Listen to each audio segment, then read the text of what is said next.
Hello guys, ഈ ചെടിയെ അറിയാത്തവരായിട്ട് ആരും ഉണ്ടാവില്ലല്ലോ.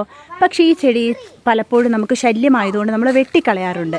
അതുപോലെ തന്നെയാണ് നമ്മുടെ ജീവിതത്തിൽ നമുക്ക് ശല്യമെന്ന് തോന്നുന്നതിന് നമ്മൾ വെട്ടിക്കളയും അല്ലെങ്കിൽ മാറ്റി നിർത്തും. പക്ഷേ അതും നമുക്ക് നമ്മുടെ ജീവിതത്തിൽ ചിലപ്പോഴൊക്കെ സഹായമായിട്ട് മാറാറുണ്ട്. ഇനി ഈ ഒരു ചെടി എങ്ങനെയാണ് സഹായമായി മാറിയെന്ന് കാണിച്ചു തരാം. കണ്ടോ, ഇതൊരു വലിയ വോളിബോൾ കോട്ടാണ്. എന്ത് ഭംഗിയായിട്ടാണ് ആ ഒരു വള്ളിച്ചെടി കൊണ്ട് ഈ കോട്ട് നിർമ്മിച്ചിരിക്കുന്നത്.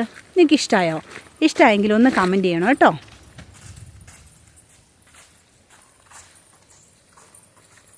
ഇപ്പം നിറച്ചും പൂക്കളും ഉണ്ട്.